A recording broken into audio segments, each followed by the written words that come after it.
Assalamualaikum warahmatullahi wabarakatuh. Selamat malam semuanya.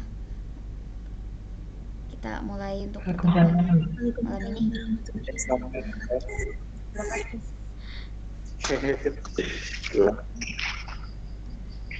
Selamat malam. Agenda kali ini kita belajar apa ya? Oke. Untuk pertemuan malam ini ada satu materi yang sangat penting di akuntansi, yaitu materi mengenai jurnal umum. Ya. Untuk pertemuan pada malam hari ini kita itu akan mempraktekkan dua ilmu yang sudah kita pelajari di pertemuan-pertemuan sebelumnya, yaitu pembuatan jurnal umum. Oke, masih ada yang join ya? Ya, jurnal umum ya. Ya, untuk materi malam ini adalah jurnal umum. Materi malam ini tuh.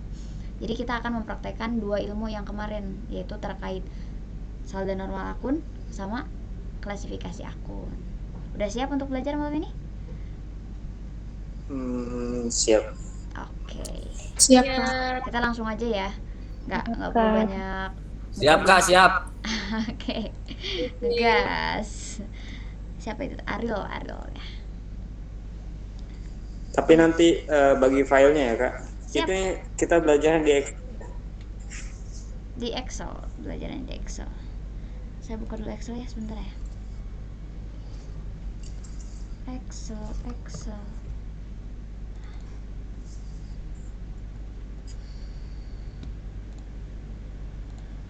Untuk pertemuan malam ini kita belum ada tugas kok, cuman praktek aja dulu. Oke. Kita mulai ya. Udah kelihatan?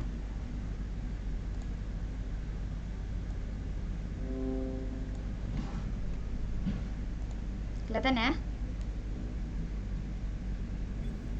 Kelihatan, Kak. Oke, saya minta kameranya on semua.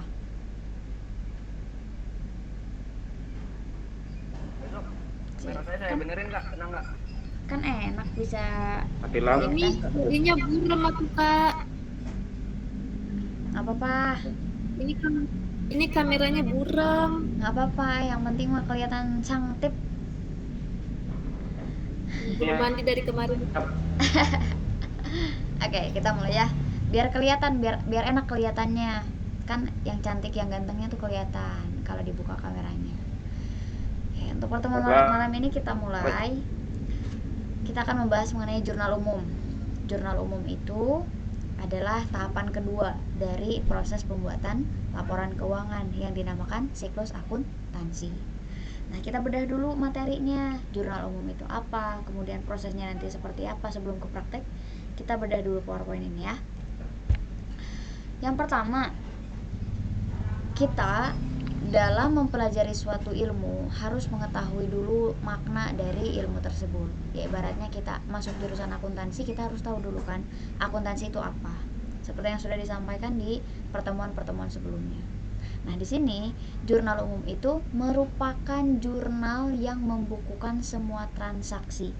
Itu secara singkat. Ya.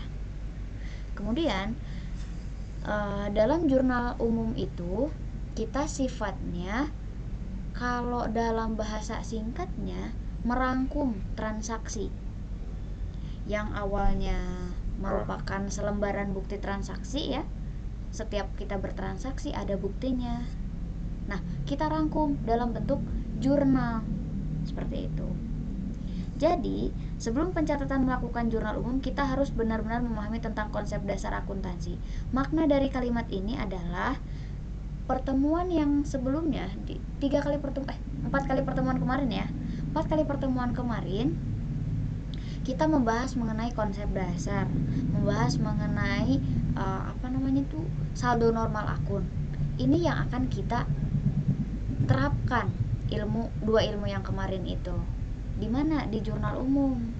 Karena tanpa pemahaman klasifikasi akun dan saldo normal akun, kita bakalan kesulitan dalam membuat jurnalnya. Seperti itu. Jadi pada intinya jurnal umum itu merupakan proses pembukuan transaksi dalam bentuk nama-nama akun, atau dalam kata lain adalah jurnal. Seperti itu ya. Bukan jurnal paper ya, bukan. Nah, sekarang apa aja sih yang ada dalam jurnal umum? Kita kan penasaran. Ibaratnya kita kenal sama seseorang, kita harus tahu siapa sih orang itu, gimana sih karakternya, gitu kan, sifatnya gimana sih, gitu. Ibaratnya kayak gitu. Nah, dalam jurnal umum kita akan mengetahui dulu, kita harus mengenali dulu bentuk tabelnya, bentuk fisiknya, sama seperti halnya kita mengenal seseorang. Hani itu orangnya yang mana ya, ciri-ciri fisiknya yang mana ya, yang berkerudung, tinggi, putih, langsing, bihun kali. Oke, seperti itu contohnya. Nah, dalam kita mengenali satu materi pun kita harus mengetahui dulu jurnal umum itu tabelnya seperti apa. Untuk apa? Untuk dapat membedakan tabel satu dengan tabel lainnya. Karena dalam akuntansi atau dalam siklus akuntansi itu banyak tabel yang harus kita ketahui dan harus kita pahami. Nah, secara umum jurnal umum bentuk tabelnya seperti ini. Silahkan ditelaah dulu, silahkan ditatap dulu. Setelah menatap 1 menit aja, 30 detik aja setelah menatap tabel ini, apa kira-kira yang ingin ditanyakan setelah kalian menatap tabel ini? Silahkan tatap dulu. Saya meminta kalian untuk bertanya terkait tabel ini. Boleh?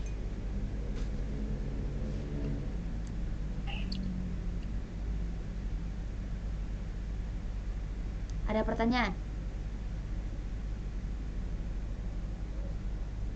Ada pertanyaan? Emang harus dicatat nggak sih? Gimana nih? Itu nomor rekening bisa disebut juga post ref gitu nggak, Kak? Betul, betul. Bisa disebut dengan ref. Boleh langsung nanya enggak? Boleh langsung nanya. Ada ya? Gimana Hidayat?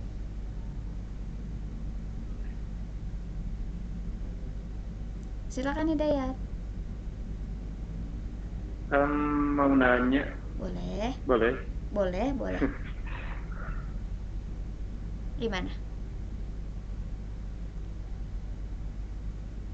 Gimana Dek?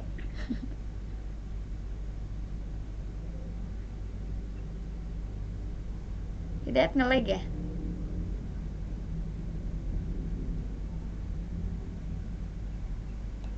Yang lain selain Hidayat, silakan. Hidayatnya nge-lag tuh, jaringannya kayaknya jelek. Gimana Hidayat? Sekarang udah ini lagi. Ada yang mau ditanyakan terkait apa?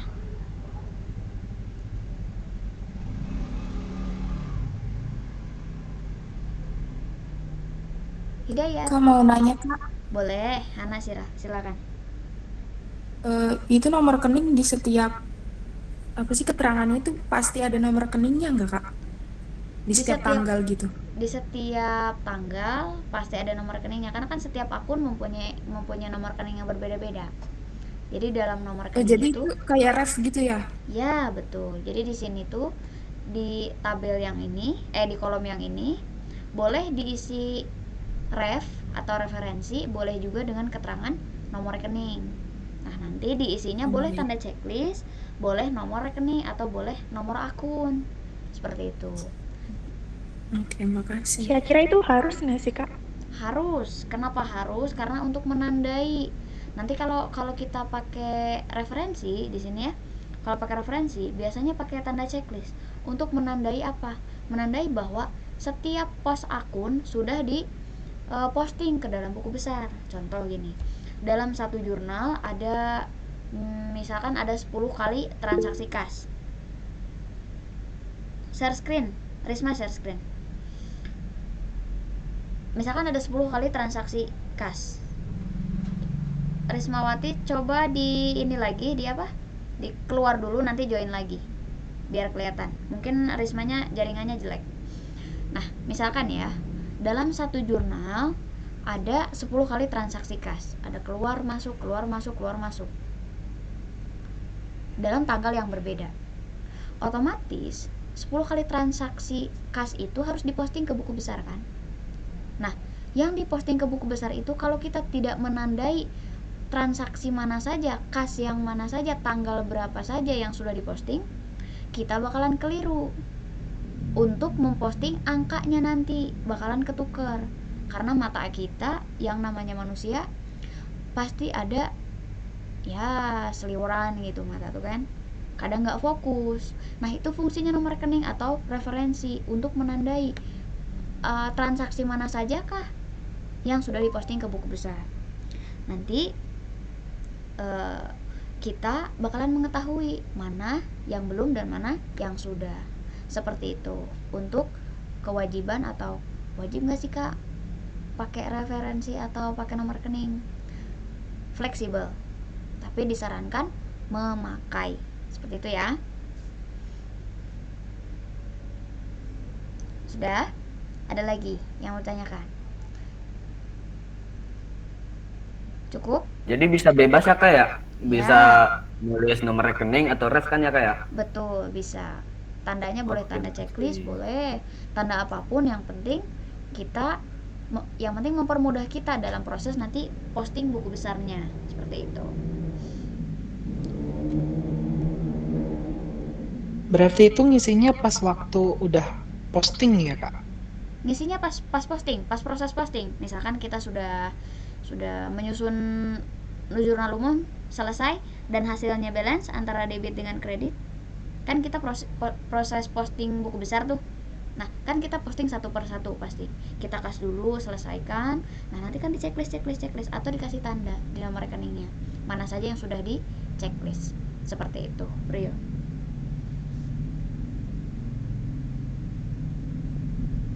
Saya. Jadi itu sebelum posting ke buku besar atau setelah nyelesain jurnal umum kak? Soalnya di bawah ini PPT-nya belum ada nomor rekeningnya.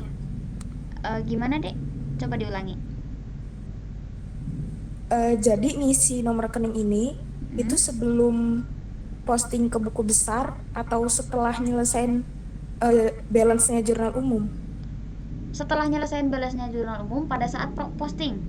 Misalkan gini nih, saya kasih contoh. Nah, misal yang ini kan ada nomor rekeningnya. Saya dilihat dulu ya, misal. Nah, ini kan kosong awalnya. Kemudian setelah kita selesai balance di sini, maka kan kita akan memposting buku besar. Nah, satu per satu. Pada saat kita memposting satu per satu ini, kita checklist. Misalkan di sini 1 Mei ada mutasi debit untuk kas senilai 16.800.000. Maka di jurnal umum tanggal 1 Mei untuk kas kita kasih tanda 101. Boleh seperti ini, boleh juga tanda centang atau checklist. Seperti itu. Bisa, Hana? Iya, bisa kak. Oke, kita lanjut lagi. Ada lagi yang mau ditanyakan? Kalau misalkan ada yang mau ditanyakan boleh kok, nggak perlu nunggu sesi tanya jawab. Jadi biar nggak lupa lagi pertanyaannya apa. Gitu. Di chat ada. Bingung debit kredit itu gimana? Debit kredit itu gimana? Nanti kita praktekkan bikin jurnal umum ya. Oke. So, ada lagi yang Di mau ditanyakan chatroom terkait ada. tabel ini? Gimana, Priyo? Di chatroom ada yang tanya. Oh, di chatroom ada yang ini tuh Priyo tuh yang meeting perempuan apa laki-laki? Cowok kak. Cowok. Hehe, halus banget suaranya. Oke, siapa nih? Jubilena. Kak, di tabel jurnal umum debit dan kredit bisa ditukar posisinya enggak? Seperti ditulis kredit dulu baru debit. Oke.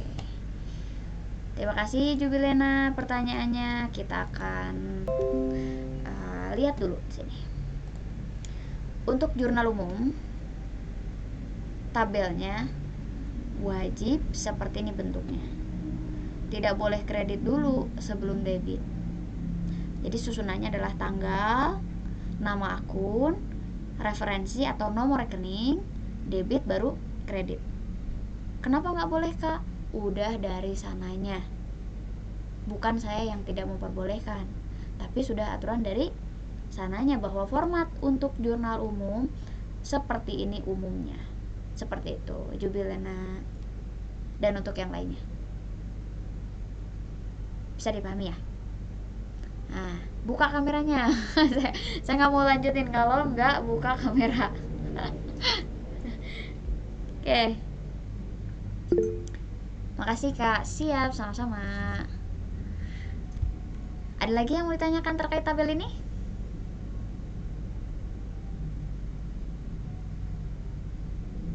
Oke, kalau tidak ada kita bahas satu persatu.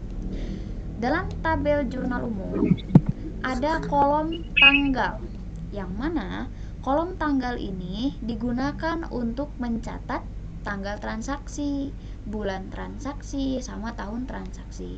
Gitu.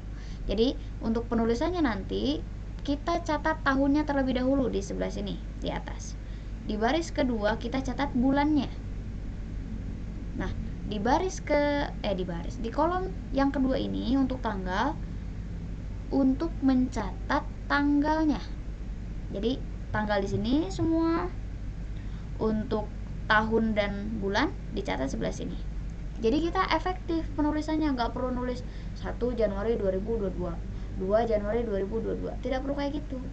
Jadi tahunnya dan bulannya cukup ditulis satu kali saja per periode, tanggalnya baru ditulis per tanggal transaksi, seperti itu.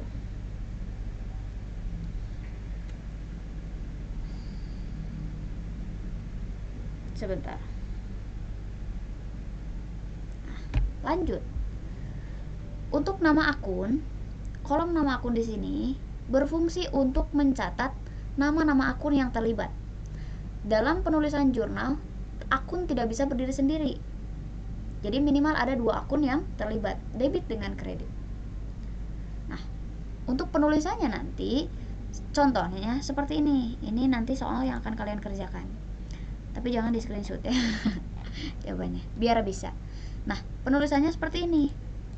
Jadi untuk debit dan kredit, penulisannya itu atas bawah. Untuk kreditnya sedikit menjorok ke sebelah kanan kita. Untuk membedakan apa? Untuk membedakan debit dan kredit itu tadi. Kenapa Kak? Kalau berbicara kenapa, that's true. Itu sudah aturannya seperti itu.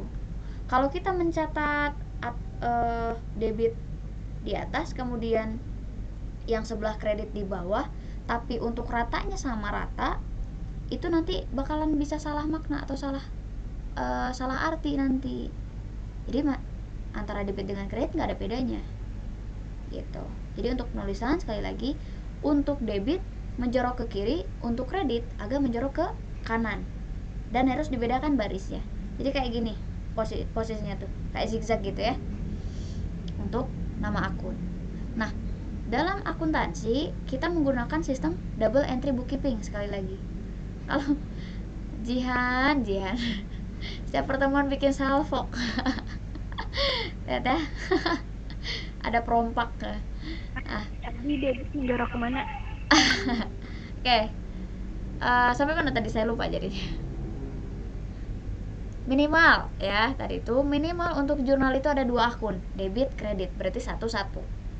Nah, kalau 3 akun gimana Kak? Boleh, asalkan antara debit dengan kredit terisi. Nanti penyeimbangnya itu adalah nominalnya. Pada intinya 2 akun. Kalau lebih boleh, asalkan ya benar setiap transaksi akun yang dilibatkannya sesuai dengan yang terlibatnya, seperti itu. Jangan kita mengada-ngada asal ada akun aja, nggak bisa. Jadi ada aturannya dalam penentuan nama akun dan penentuan debit kreditnya. Kita akan praktek nanti setelah yang satu ini. Nah, yang selanjutnya di sini untuk nomor referensi atau nomor rekening. Nomor rekening ini tadi sudah dibahas bahwa sifatnya adalah mempermudah kita dalam proses posting ke buku besar. Untuk apa? Untuk menandai akun-akun mana saja yang sudah diposting dan yang belum. Kemudian ada debit dan kredit. Di sini itu kita akan mencantumkan atau akan menulis nominal-nominal yang terlibat dalam setiap transaksinya. Gitu. Ya, debit dengan kredit. Kak, kenapa ada debit dengan kredit? Udah, itu aturan dari sananya. Karena apa? Karena balik lagi, akuntansi sifatnya mempunyai sistem double entry bookkeeping. Artinya antara debit dengan kredit minimal terlibat dua-duanya.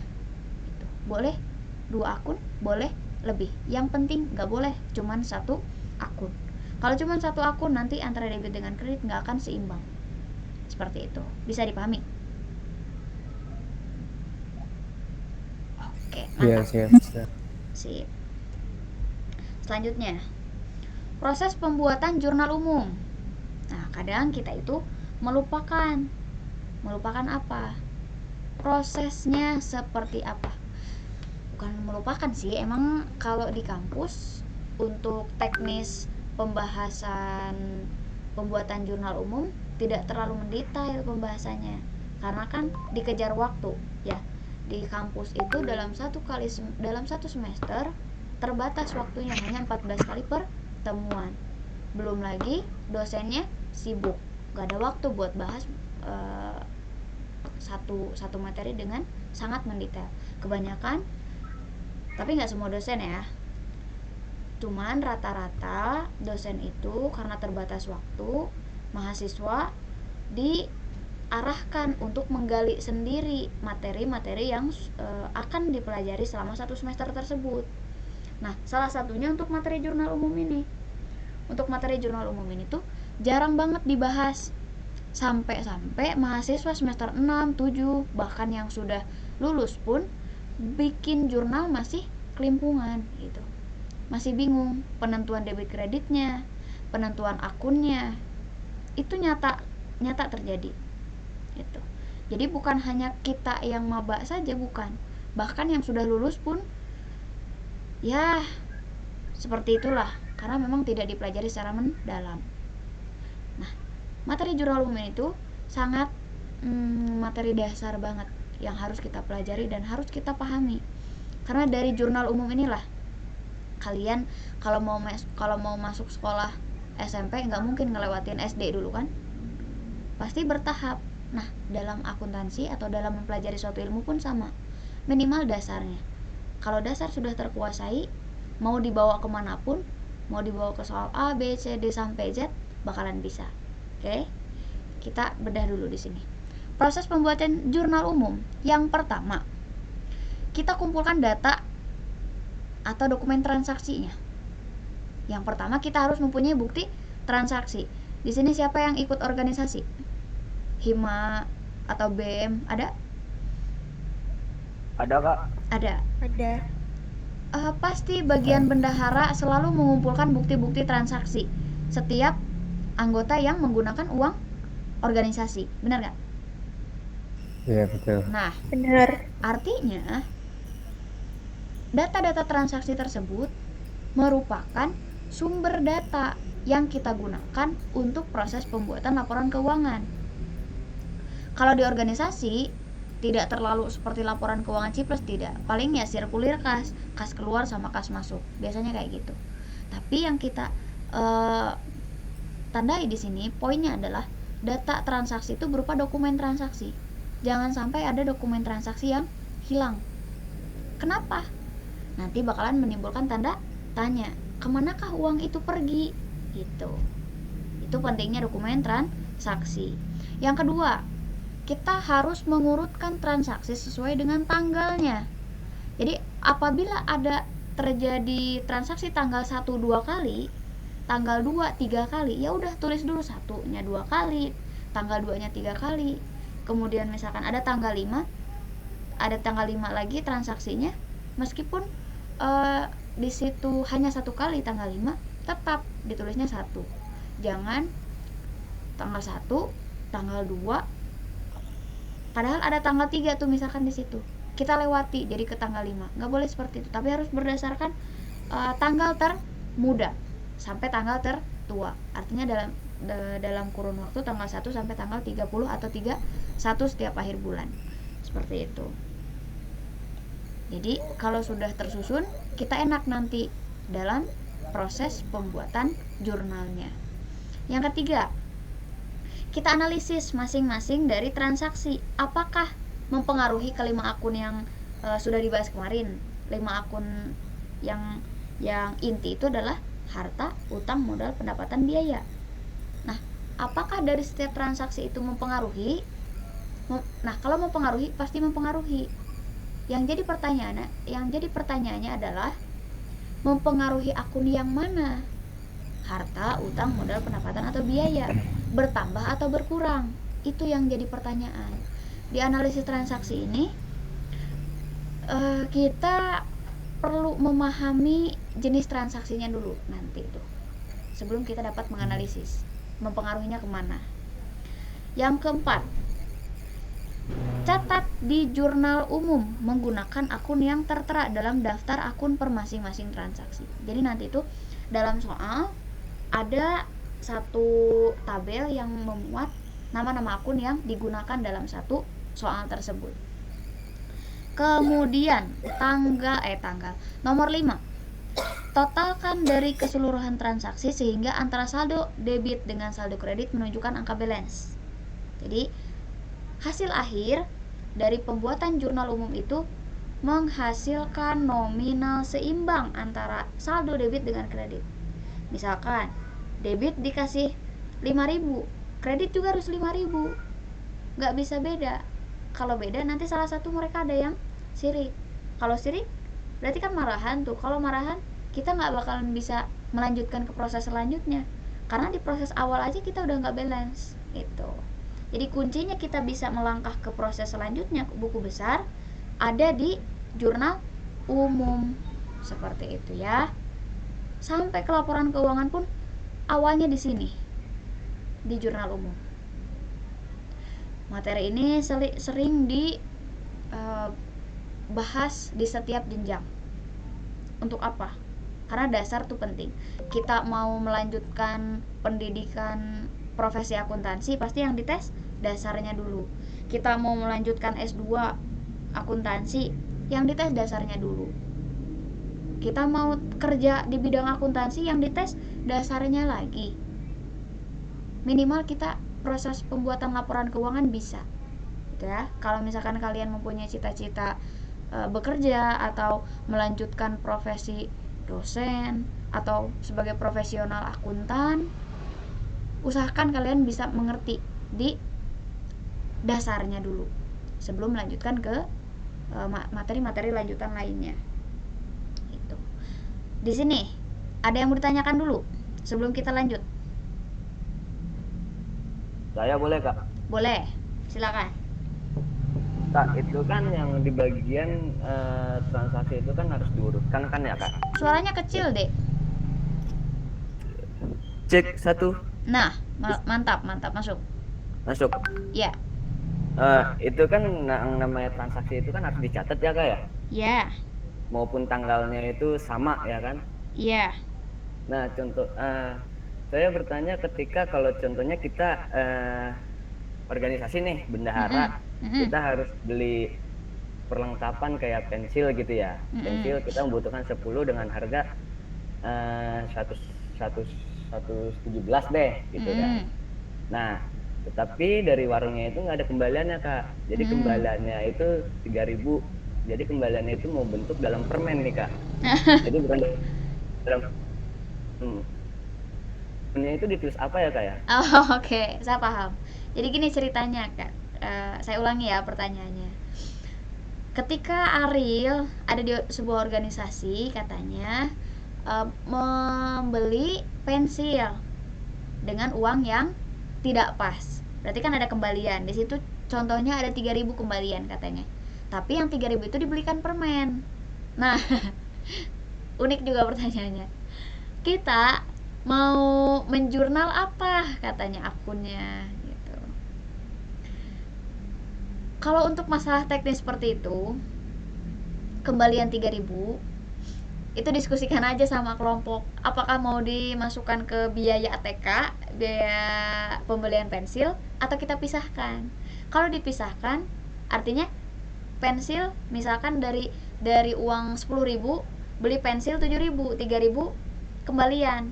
Nah, kita tulis biaya beli pensil atau pensil bertambah di debit, kemudian permen bertambah di debit, kas berkurang di kredit. Pensilnya 7.000, kemudian permennya 3.000, kasnya di kredit 10.000. Bisa seperti itu. Atau boleh mau disatukan, boleh misalkan pakai akun biaya pembelian ATK dalam kurung pensil, gak usah disebutin permennya, anggaplah itu kembalian, udahlah beli pensil gitu, tapi tinggal bilang ke anggota bahwa yang 3.000 kembalian itu dibeliin pensil. Seperti itu. Berarti biaya pembelian ATK dalam kurung pensil, di kreditnya kas, debitnya pensilnya, di kreditnya kas, nominalnya 10.000. Seperti itu, Ariel. Makasih Kak. Oke, bagus pertanyaannya, mantap. Ada lagi? Jadi kayak itu kembaliannya dianggap, jadi kayak digenapkan gitu. Jadi gini, boleh dianggap, boleh enggak. Kalau untuk di organisasi ini mah, tapi kalau di perusahaan besar harus detail, karena kan itu terkait pelaporan. Cuman kalau berbicaranya organisasi, ya anggaplah 3.000 itu kembalian yang memang digenapkan dengan biaya pensil, asalkan ada klarifikasi ke anggotanya. Tapi kalau lebih baik dipisahkan, boleh. Yang terpenting dalam satu tanggal itu, ketika pengeluaran kasnya 10.000, harus dicatat 10.000. Seperti itu. Ani. Makasih ya. Oke. Ada lagi? Oke, kalau tidak ada kita lanjut. Saldo normal akun. Saya mau review lagi. Coba. Siapa yang masih ingat saldo normal akun?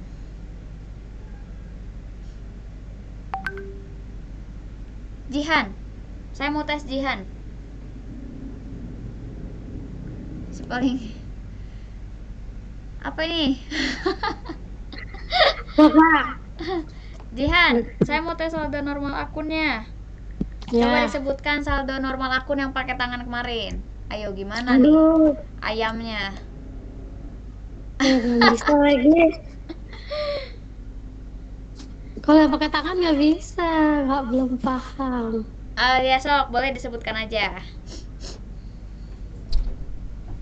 Kita dulu ya. Sebutkan ya. 9 catatan nggak apa-apa Kak? Boleh. Mana kemarin tuh?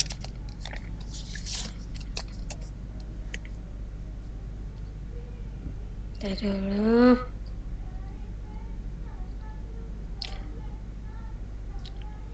Harta bertambah di debit. Betul. Terus berkurang di kredit. Betul. Terus kalau hutang bertambah di kredit, terus berkurang di debit. Betul. Kalau modal bertambah di kredit, berkurang di debit. Betul. Pendapatan bertambah di kredit, berkurang di debit. Betul. Biaya bertambah di debit, berkurang di kredit. Oke, mantap. Terima kasih Jihan, ayam. Jihan Sama-sama, pok. Oke, kita lanjut. Jadi dari pembahasan ini, kalau kita lihat tabel seperti ini kan sulit ya. Untuk yang belum tahu nih, untuk yang belum sempat gabung di pertemuan sebelumnya, di 4 kali pertemuan sebelumnya, untuk metode kita supaya ingat terus-terusan, metode tangan ini 5 jari 5 akun kemarin. 5 jari itu kan menunjukkan 5 akun. Pertama harta, kewajiban, ekuitas, pendapatan, sama beban. Nah, ketika seluruh yang jadi catatan seluruh ya. Kalau tangan kita ke atas itu debit, kalau tangan kita ke bawah itu kredit. Ketika seluruh, di caps lock nih, ketika seluruh akun bertambah, maka tangan kita posisi jarinya seperti ini. Ini menunjukkan seluruh akun bertambah. Maka kita nggak perlu lihat catatan ini, cukup pakai tangan kita sendiri aja. Kalau kita lupa, sambil merem juga udah ingat. Nah, untuk jempol ke atas ini artinya adalah harta bertambah di debit, berarti kebalikannya berkurang di kredit. Kalau ini kewajiban bertambah di kredit, berkurang di debit. Yang ketiga, ekuitas bertambah di kredit, berkurang di debit. Keempat, pendapatan bertambah di kredit, berkurang di debit. Dan yang terakhir untuk beban, bertambah di debit, berkurang di sebelah kredit. Nah, jadi kalau kalian lupa nanti pada saat pembuatan jurnal umum, cukup ingat-ingat aja ini tangan. Kalau ke atas debit, kalau ke bawah kredit. Tapi jangan lupa bahwa tangan kita seperti ini menunjukkan bertambahnya kelima akun tadi. Oke? Sip, pok. Sip ya. Ani, miu. Sip, Kak. Okay. Pada ngerti, aku belum. Nggak apa-apa, nanti bakalan ngerti. Belajar, Jihan bakalan ngerti kayaknya di jurnal ya. Tunggu sebentar lagi nih. Setelah beres materi ini kita praktek jurnal. Kita bahas dulu kesalahan yang sering terjadi dalam proses pembuatan jurnal umum. Yang sering terjadi ya, salah menganalisis transaksi. Jadi kita itu belum tahu, yaitu transaksinya pembelian, penjualan, penerimaan kas atau pengeluaran kas, beli apa, bertambahnya kemana, berkurangnya kemana. Itu yang sering yang sering terjadi itu salah menganalisis transaksi. Yang kedua, belum memahami aturan debit kredit. Nah, yang dimaksud belum memahami aturan debit kredit itu yang tadi. Ini aturan debit kredit itu harus dipahami, karena dari aturan debit kredit itu bukan hanya untuk pembuatan jurnal umum aja, tapi kita akan bisa membaca laporan keuangan. Bayangin kita seorang akunting bisa bikin laporan keuangan tapi nggak ngerti apa yang kita tulis tadi ya, apa yang kita susun tadi. Ketika ditanya sama manajer, ini akumulasinya dapat nominalnya dari mana? Dari Allah Subhanahu wa Ta'ala. Kan nggak mungkin jawabnya kayak gitu. Dari sananya. Nggak bisa kayak gitu loh. Jadi akuntansi itu harus akuntabel. Berarti artinya kita harus paham dan sesuai dengan apa yang terjadi. Nggak bisa kayaknya dari sini deh, nggak bisa kayaknya. Harus pasti gitu jawaban kita tuh. Dalam akuntansi seperti itu. Beda hanya kalau kita bicaranya bahasa Indonesia, jelaskan menurut Anda. Kalau menurut Anda kan ya udah, gimana kita aja jawabannya. Tapi kalau akuntansi, kalau sekali A, wajib A. Nggak bisa beda-beda. Gitu ya. Karena aturannya berlaku umum. Artinya kalau berlaku umum, satu dunia menggunakan sistem akuntansi yang sama. Seperti itu. Oke? Oke, Kak. Oke. Yang ketiga sekarang. Pencatatan di jurnal umum tidak secara historis. Artinya tidak secara historis tuh mencela-mencela gitu. Tanggal 1, tanggal 5, tanggal 3, terus tanggal 10, tanggal 11, terus kita catat lagi ke tanggal 7. Jadi kan mencela-mencela. Itu yang dikatakan tadi harus berurutan dari tanggal termuda ke tanggal tertua. Kesalahannya di situ. Kalau tidak secara historis, artinya nanti pada saat posting buku besar, antara penambahan dengan pengurangan saldo nantinya di buku besar setiap akun itu nggak akan sesuai dengan apa yang terjadi. Itu bisa aja jadi minus, padahal nggak minus. Seperti itu ya.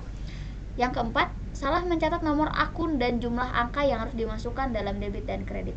Jelas, kalau kita salah nyatet nomor akun, nanti hubungannya dengan laporan keuangan, dengan neraca, dengan laporan laba rugi.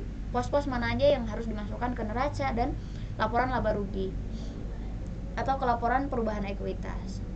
Nah, kemudian ada kesalahan di sini untuk salah mencatat nominal.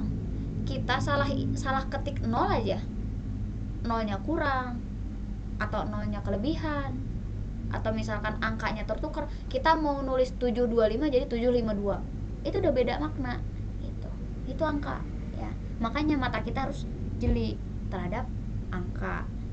Apalagi kalau kita nyatetnya nominalnya tuh banyak, misalkan dalam berapa digit ya, 1M 1M sekian, ada 1, 2, 3, 4, 5, 6, kemudian angkanya tuh ngacak, otomatis mata kita tuh kalau udah capek pasti seliwuran gitu. Nah, jangan sampai terjadi hal-hal yang tidak diinginkan. Tapi kalau salah nyatet gimana Kak? Bisa kok nanti disesuaikan, seperti itu. Ada jurnal penyesuaian nantinya kalau kita mempunyai kesalahan. Jadi ini salah, nggak bisa diperbaiki, nggak bisa, nggak kayak gitu. Pasti bisa diperbaiki dari kesalahan-kesalahan yang salah input, salah nyatet, double input ya, atau belum terinput, itu bisa diperbaiki gitu. Pernah nggak kalian ngerasa kalau kalian pada saat membuat jurnal nggak balance, kalian menyadari hal ini nggak? Atau baru sadar sekarang? Menyadari Kak. Menyadari. Baru sadar sekarang Kak. Baru sadar sekarang. Nggak sadar-sadar. Nggak sadar-sadar kalau ya ujian. Oke. Yaudah, karena kita semua anggaplah udah sadar, kita langsung latihan ya. Saya nggak mau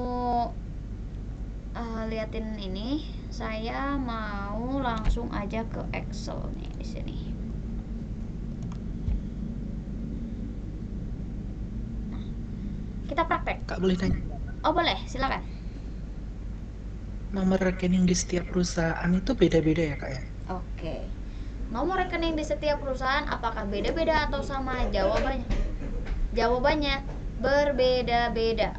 Untuk digit kedua seterusnya.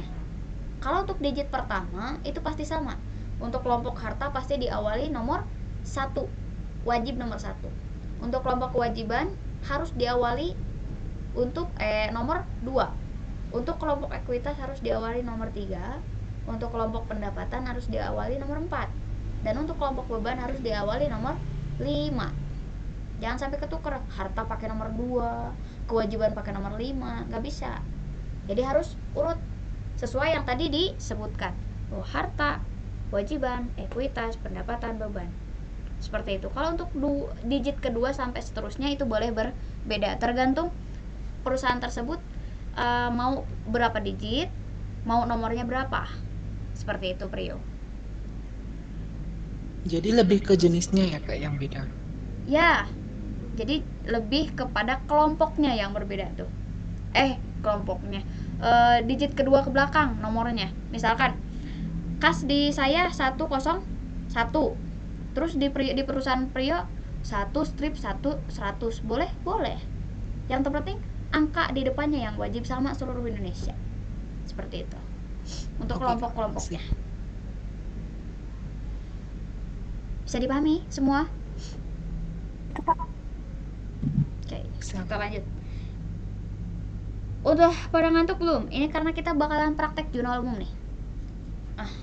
Saya semangat terus Kak. Semangat terus, on fire terus ya. Oke, kita praktek. Untuk satu soal pertama di sini,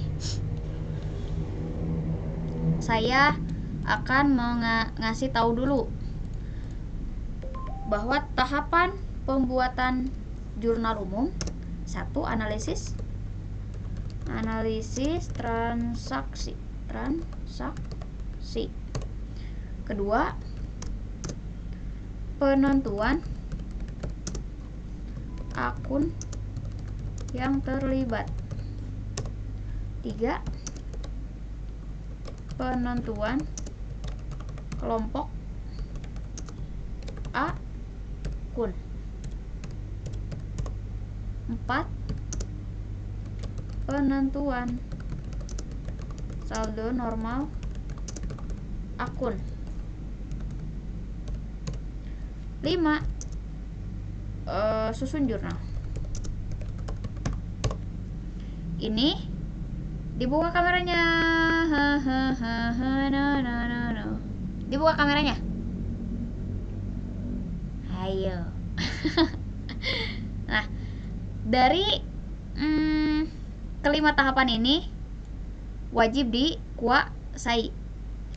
Saya contohkan. Analisis transaksi, penentuan akun yang terlibat, penentuan kelompok akun, penentuan saldo normal akun, sama susun jurnal. Kita praktekkan. Tanggal 5 Januari 2018, Pak Jaya menginvestasikan uangnya sebesar 500 juta pada perusahaan PT Jaya Abadi. Ya. Kita analisis. Ketika Pak Jaya menginvestasikan uang kepada PT Jaya Abadi, kita mencatat sudut pandangnya siapa? Dari PT Jaya atau Pak Jayanya? Kita mencatat keuangan siapa? Kalau jadi PT-nya. PT-nya, betul. Pak Jaya. Betul. Kita mencatat PT Jaya Abadi. untuk PT Jayanya. Artinya ketika perusahaan PT Jaya ini mendapat 500 juta cash dari Pak Jaya, uangnya bertambah. Maka dalam analisis transaksi ini jawabannya adalah penerimaan modal awal. Nah, nyambung ke nomor 2 sekarang. Penentuan akun yang terlibat. Penentuan akun yang terlibat, akun yang terlibat dalam transaksi ada yang tersurat, ada yang tersirat. Kalau tersurat, langsung secara gamblang di sini sebutkan. Kalau tersirat, artinya ada akun yang memang tersembunyi, yang wajib kita pahami konsepnya dari setiap transaksi. Nah, di sini sekali lagi, akun yang terlibat di dalam transaksi tanggal 5 Januari ini adalah satu, saya contohkan dulu ya, kas.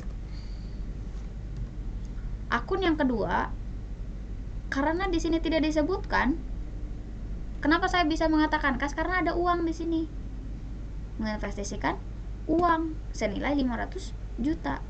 Artinya kas bertambah, ya, kas bertambah. Selain kasnya bertambah, ada akun yang kedua, yaitu modal. Kenapa jawabannya modal? Karena dari analisis transaksi inilah kita dapat menjawab akun yang terlibat. Jadi kunci kita bisa menentukan akun ketika kita memahami konsep transaksinya. Kalau kita nggak tahu jenis transaksinya apa, jangan harap kita bakalan mengetahui akun yang terlibatnya akun apa aja, gitu.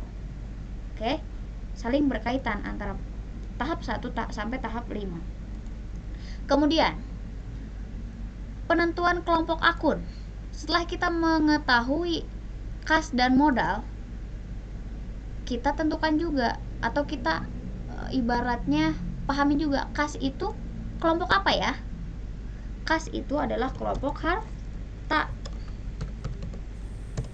dan modal kelompok ekuitas. Ya. Sekarang penentuan saldo normal akun. Caranya adalah kita mengetahui transaksi penerimaan modal, akun yang terlibatnya kas dan modal. Ketika ada penerimaan modal, artinya PT Jaya Abadi menerima kas. Kalau menerima kas, artinya kas bertambah. Kalau kas bertambah, artinya harta bertambah. Dan harta bertambah posisinya sebelah mana? Debit. Debit, betul. Sekarang analisis lagi. Akun yang kedua yaitu akun modal. Akun modal karena transaksinya adalah penerimaan modal untuk PT Jaya, berarti modal PT Jaya Bertambah. Kalau modal bertambah artinya ekuitas juga bertambah. Ketika ekuitas bertambah, posisinya di sebelah mana? Debit atau kredit? Kredit. Kredit atau debit? Kredit. Oke, sudah kompak semua. Jawabannya kredit, benar. Setelah kita mengetahui ini, sederhana, kita langsung susun jurnal. Kas debit, modal, kredit. Nominalnya 500 juta. Nanti kalau penulisan angka ya, jangan disingkat kayak gini. 500 juta. Inilah jurnal umum. Mudah bukan? Mudah nggak? Mudah. Mudah sebenarnya kalau kita tahu kuncinya ini. Nah, saya contohkan lagi ya, yang kedua ya. Yang kedua, tanggal 11 Januari 2018 dibayar uang sejumlah 20 juta untuk sewa kantor selama 1 tahun. Artinya, kita catat lagi. Ini kita pindahkan ke bawah biar sini aja ya. Nanti saya kirim untuk hasilnya. Analisis transaksinya. Di sini kita dibayar uang sejumlah 20 juta. Artinya PT Jaya membayarkan uang kepada orang lain senilai 20 juta. Berarti membayar sewa kantor. Sewa apa? Sewa kantor. Sewa kantor untuk 1 tahun. Analisis transaksinya sudah diketahui. Jenis transaksinya sudah diketahui. Membayar sewa kantor untuk 1 tahun. Penentuan akun yang terlibat. Kita baca lagi soalnya. Dibayar uang sejumlah 20 juta. Artinya kalau kita membayarkan uang, kas kita bertambah atau berkurang? Berkurang. Karena kas kita berkurang, berarti kita harus sudah bisa menebak tuh. Kalau kas berkurang, harta berkurang, artinya kas berkurang di mana? Kredit. Benar. Kas berkurang di kredit. Berarti di sini kita tulis kasnya dulu. Kas. Jangan ditulis. Kita tentukan dulu yang pertamanya aja. Karena di sini membayar sewa kantor 1 tahun. Ini ada pembahasan nih. Pembayaran beban untuk 1 periode atau lebih itu beda. Kalau untuk 1 periode,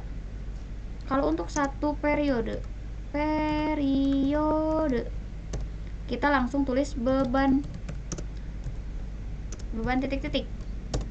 Kalau lebih dari 1 periode,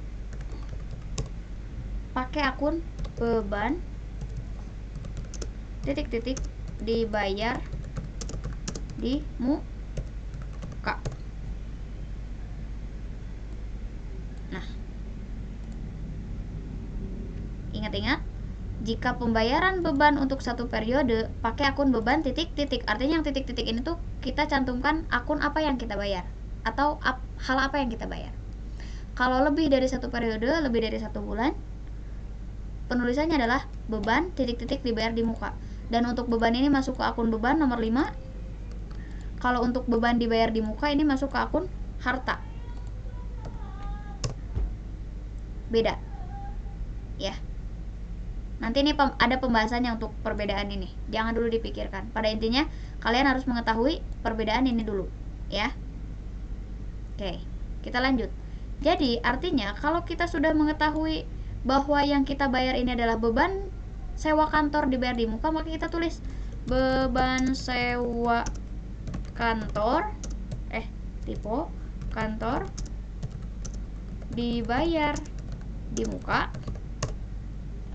Kemudian yang keduanya adalah kas. Penentuan kelompok akun. Tadi sudah diketahui bahwa beban sewa kantor dibayar di muka itu adalah kelompok apa? Harta. Untuk kasnya kelompok apa? Harta.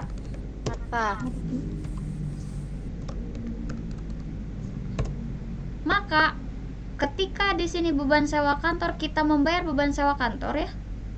Artinya harta kita bertambah. Harta bertambah di sebelah mana?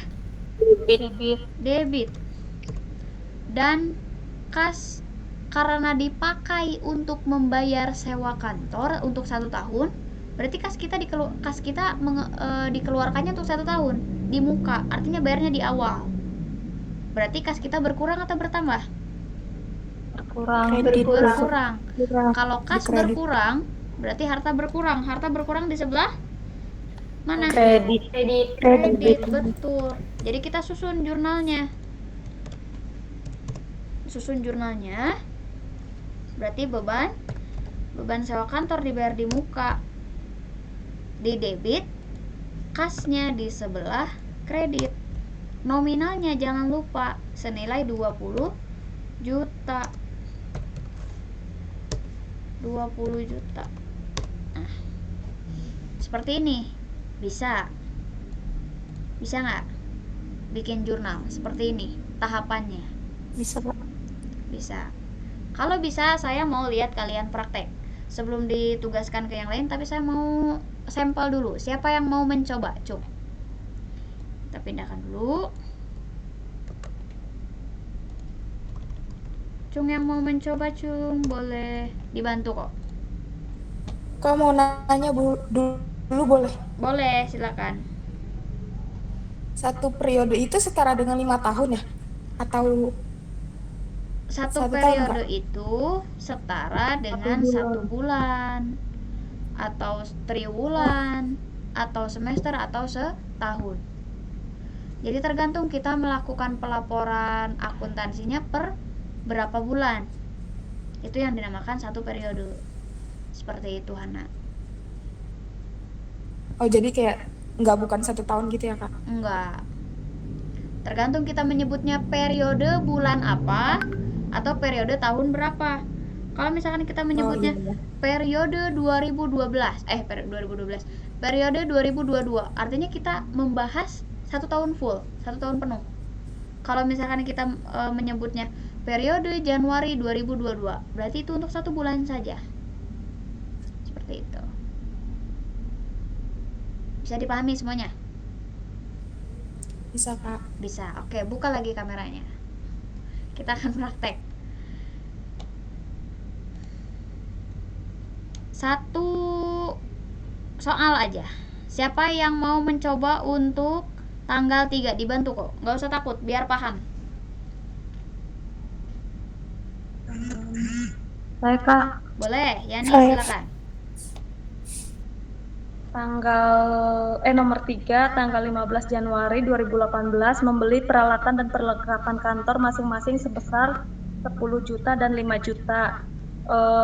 Debitnya peralatan kantor 10 juta, perlengkapan kantor 5 juta, pada kas kredit 15 juta.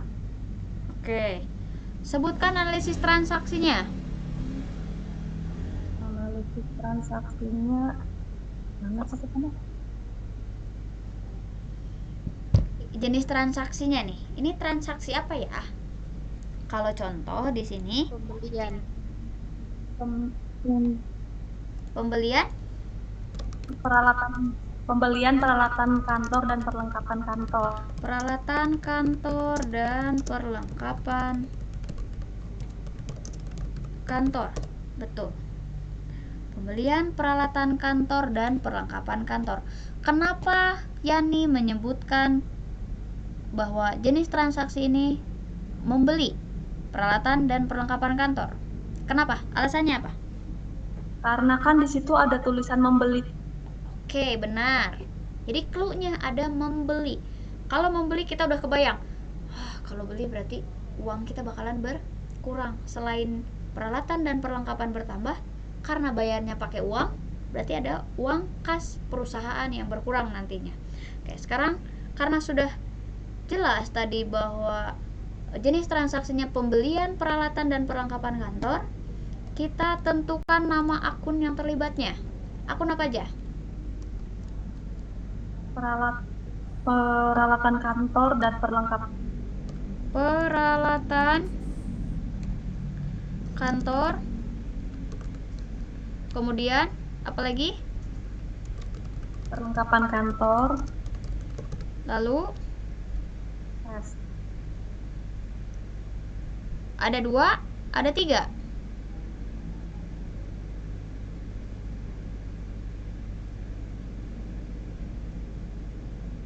Kas satu lagi.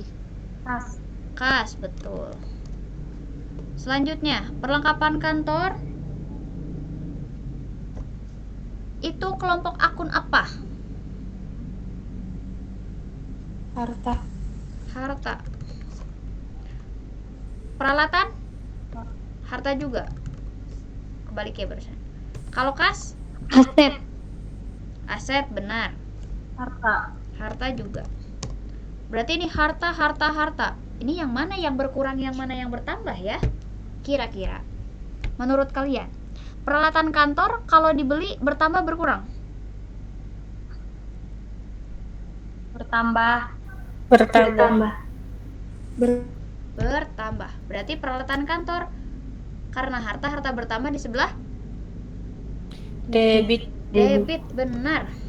Sekarang perlengkapan dibeli, terus Bertambah. perlengkapan itu bertambah, maka Di sebelah mana? debit. Debit, benar. Kas bertambah sebelah mana? Bertambah. Kas karena dipakai beli peralatan sama perlengkapan berkurang atau bertambah? Berkurang. Jadi kas berkurang di sebelah Debit. kredit. Aduh, pinter-pinter ini. Kita susun jurnalnya. Yang di debitnya akun apa? Peralatan kantor. Peralatan kantor. Sama perlengkapan benar. kantor. Sama perlengkapan kantor. Di kreditnya? Benar. Ih, Masya Allah, pinter-pinter muridku. Peralatan kantornya berapa tadi? Nominalnya? 10 juta. 10 juta. Perlengkapannya? 5 juta. 10 juta sama 5 juta. Artinya, di kas di sini berapa? Kita menganut sistem seimbang. Balance. Berapa? 15 juta. 15 juta. Dari mana itu 15 juta? Kenapa? Kok 15 juta? Karena yang Padahal keluar 10 juta ditambah 5 juta, jadi 15 juta. Total dari gitu. Oke, benar. Nominalnya 15 juta. Hasil dari penjumlahan antara perlengkapan sama peralatan 10 sama 5 juta ditotalkan karena kedua akun ini kita beli. Artinya kalau kita beli bertambah. Kalau kedua akun ini bertambah, artinya kas kita pun dikeluarkan senilai yang bertambah ini. Seperti itu. Bisa dipahami sekarang jurnal itu seperti apa? Bisa kan? Bisa. Mudah, kan? Ya Allah. Insya Allah. Sekarang saya tungguin. Ini dipindahkan lagi. Nanti ini mau dikirimkan untuk Excel ini? Boleh Kak. Boleh, Kak. Sekarang kalian kerjakan yang nomor 4 sama nomor 5. Saya tunggu sekarang. Saya nomor 4, Kak. Boleh, Ane nomor 4. Yang nomor 5 siapa? Nomor Seret. Boleh, sok silakan siapa aja nanti. Silakan dikerjakan dua-duanya ya. Sok, saya tungguin.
Siapa yang udah?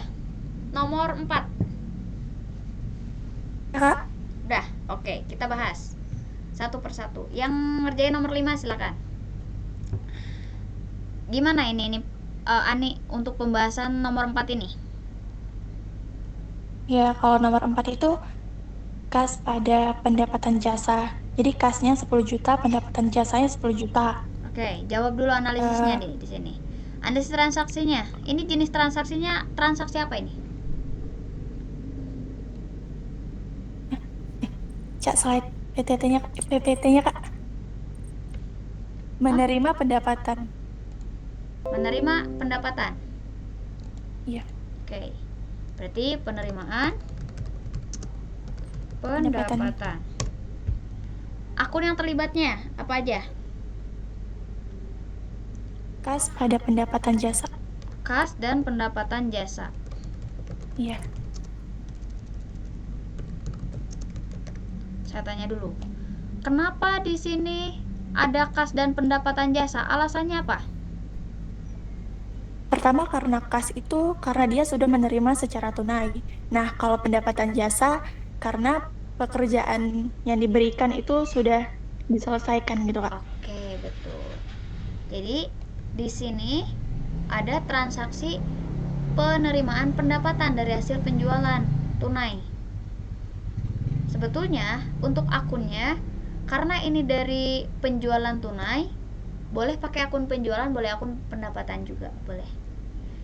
Nah, kemudian kenapa kas ada di debit? Karena di sini keterangannya atau clue ya, clue yang paling penting atau apa ya disebutnya? Ini suara saya masih masuk kan? Aduh, jaringannya Silent. Ini yang nggak ada di aku apa gimana ya? ini keputus jaringannya. Sama. Oh sama. Udah masuk lagi sekarang? Udah. Oke. Tadi kita bahas lagi, kasnya bertambah karena ada penerimaan pendapatan. Jadi kita harus mengenali clue atau kata kunci dari suatu transaksi. Di sini ada menerima pendapatan 10 juta. Artinya kalau menerima pendapatan 10 juta, kas kita yang bertambah senilai 10 juta PT Jaya Abadi ini. Jadi hasilnya kas dan pendapatan. Kas itu merupakan kelompok apa nih? Harta. Harta. Pendapatan jasa kelompok apa? Pendapatan. pendapatan. Oke, benar, pendapatan. Jadi kasnya bertambah di sebelah debit. Kalau pendapatan jasa bertambah atau berkurang? Pendapatan jasanya berkurang. Jadi di kredit. Bertambah di kredit. Ya? Betul sih, bertambah di kredit. Maka jurnalnya adalah kas di debit, pendapatan jasa di kredit. Nominalnya senilai 10 juta. 10 juta. Pendapatan jasanya 10 juta. 10 juta. 10 juta juga sama. Oke, sudah benar. Terima kasih. Kita lanjut ke nomor 5. Saya simpan di sini. Nomor 5 siapa? Siapa yang mau coba? Tadi udah ada yang selesai? Nomor 5? Saya boleh Kak. Boleh, silakan Hana. Tanggal 25 Januari 2018 membayar gaji pegawai untuk bulan Januari sebesar 20 juta. Jadi Kas berkurang di kredit, ya, terus beban gaji. biaya bertambah di gaji. debit. Beban gaji sama Kas. Beban benar. gaji. Sekarang sebelum kita ke jurnal itu, analisis transaksinya gimana? Ini jenis transaksinya jenisnya apa? Pembayaran gaji. Pembayaran gaji, benar. Kemudian akun yang terlibatnya Harta sama beban. Beban sama gaji beban, sama benar. kas. Beban gaji sama kas. Sama Beban kas. gaji pada kas. Beban gajinya kelompok apa? Beban. Biaya. Beban. Beban itu utang ya, Kak? Beban itu beban, utang beda lagi. Utang tuh kewajiban. Utang tuh Kalau kewajiban. beban orang tua kan? Berarti Kalau beban beban itu orang biaya. tua itu Aril. Beban itu biaya. Beban kewajiban. biaya Beban kan, orang tua saling. Beban hidup, Beban itu biaya ya? ya. Sebetulnya dalam akuntansi itu beban sama biaya itu beda. Jadi beban itu sesuatu hal yang sudah kita rasakan manfaatnya, tapi kalau biaya baru berupa pengorbanan saja, belum kita rasakan manfaatnya. Misalkan biaya hidup untuk 1 tahun, kita baru akan mengorbankan saja, tapi kan belum 1 tahunnya. Kita akan menganggap dalam akuntansi itu, misalkan kita biaya listrik atau biaya tadi pembayaran apa tadi tuh, sewa kantor. Nah, membayar sewa kantor ini tuh dalam 1 tahun tuh ini adalah biaya karena pengorbanan. Tapi kalau beban itu sesuatu hal yang sudah dirasakan manfaatnya dan sudah yang akan dibayar juga. Itu. Jadi beban gaji masuk ke dalam kelompok beban. Kas termasuk ke dalam kelompok apa? Harta. Sep. Harta. Gono gini. Gono gitu. Beban gaji bertambah atau berkurang? Bertambah di debit. Bertambah debit, oke. Kecil ini Hartanya berkurang di kredit. kredit. Di kredit, Kak. Iya, salah. Iya, di kredit. Maaf. Sip. Sekarang kita catat jurnalnya. Jurnalnya gimana? Beban gaji. Beban gaji debit di kreditnya kas, kasnya di mantap, kredit. sip, udah paham. Nominalnya berapa? 20 juta. 20 20 JT. Oke, sip, mantap. Kalau untuk penulisan angka nanti pakai 00 biasa ya. Kalau 20 juta berarti 20 juta. Kayak gini. Nanti tinggal pakai ya jangan disingkat pakai ini gitu. Kalau nanti penulisan jurnal. Oke, udah selesai. Ini untuk pembahasan analisis proses pembuatan jurnal umum. Tinggal kalian lihat bentuk jurnal yang realnya adalah seperti ini. Dari kalimat transaksi yang tadi. Hasilnya seperti itu. Kak, maaf Kak, yang Excel yang di soal nomor 5 dong Kak. Belum kecatat, sorry. Oh, boleh. Tapi itu nanti mau dikirim kan? Ya, nanti saya kirim. Oke.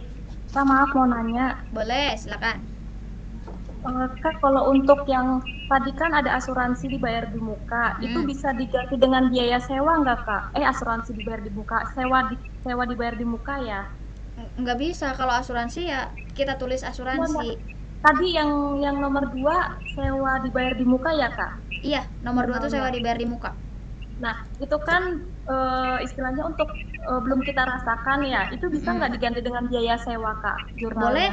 boleh diganti dengan biaya sewa, boleh. Oh, sama aja, Kak? Sama aja, asal penempatan akunnya nanti biaya untuk sewa itu harus ditempatkan di kolom harta atau di kelompok harta, jangan sampai dimasukkan ke kelompok beban. Karena nanti untuk sewa dibayar di muka atau biaya sewa itu akan kita sesuaikan dalam proses pembuatan jurnal penyesuaian. Setiap kita membuat laporan keuangan per Januari, per Februari, per Maret, itu akan ada penyesuaian terkait sewa dibayar di muka ini. Jadi kita harus mengakui yang masih menjadi biaya dan yang sudah menjadi beban berapa bulan atau berapa nominalnya. Seperti itu.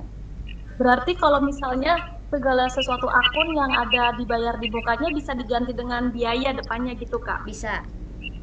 Oh, berarti sama ya, Kak? Ya, asalkan catatannya adalah harus dikelompokkan ke kelompok akun harta.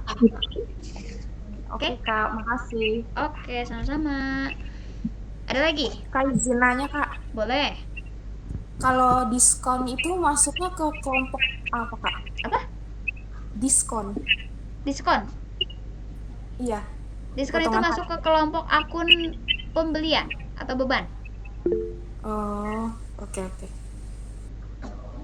Hello, please dong di mute biar satu sumber suara aja katanya.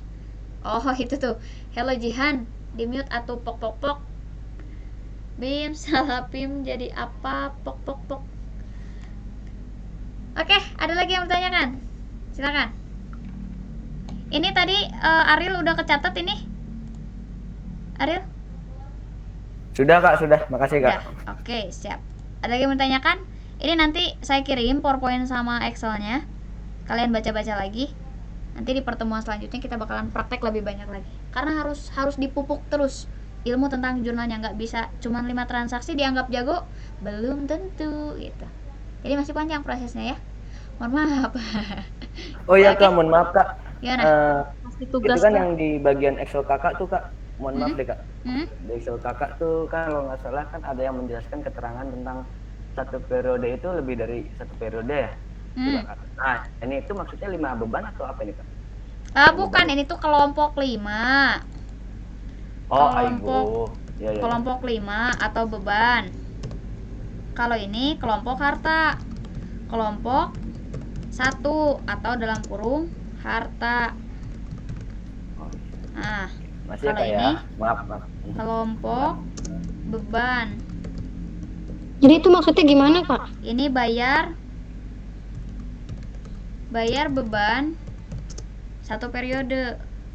Kalau ini bayar beban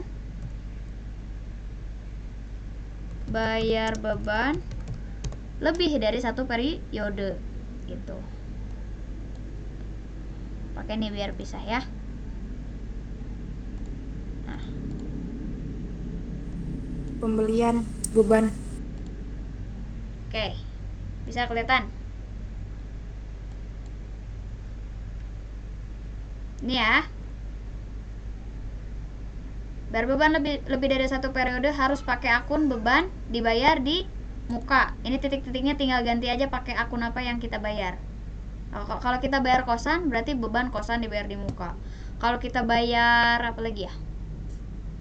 Bayar privat tuh berarti beban privat dibayar di muka. Ini jurnal untuk kaliannya gitu. Kalau ini cuman bayar 1 kali buat privat berarti beban privat. Kalau bayar kosan buat 1 bulan aja berarti beban kosan. Kalau buat 1 tahun berarti beban kosan dibayar di muka atau biaya kosan. Seperti itu. Bisa ya? Kak, berarti periode itu tergantung dari soalnya ya? Kayak misalkan periode 2016 berarti 1 tahun. Itu nggak ada hubungannya sama soal ini. Ini untuk penentuan akun aja. Ini untuk penentuan akun.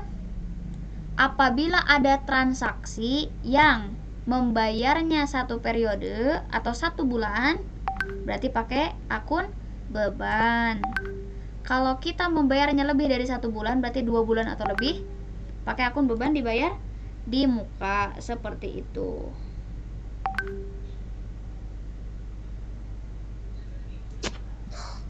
Bisa? Bisa?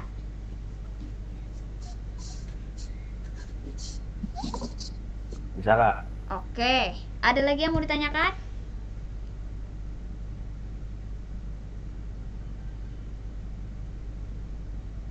Ada lagi nggak?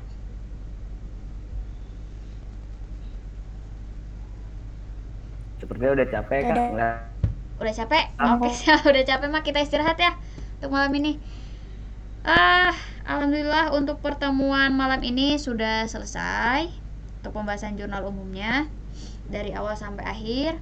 Kita nanti di pertemuan hari Selasa akan membahas lebih dalam lagi terkait penjurnalan. Kalian setelah mengetahui metode-metode yang tadi, tidak bisa dikatakan langsung jago jurnal umum, tidak. Karena ada satu kunci lagi selain hafal saldo normal, hafal klasifikasi akun, satu lagi kunci yang sangat menentukan kalian bisa paham dan tidaknya, yaitu latihan. Dengan latihan kalian bisa di luar kepala pemahamannya itu. Jadi udah nggak perlu buka catatan lagi, udah nggak perlu gini lagi. Udah kebayang ketika baca soal langsung, oh jurnalnya ABCD sampai Z-nya. Udah kebayang seperti itu. Jadi untuk pertemuan hari Selasa kita perdalam lagi terkait jurnal umum. Itu ya untuk pertemuan malam ini. Berarti sudah paham. Tinggal udah deh.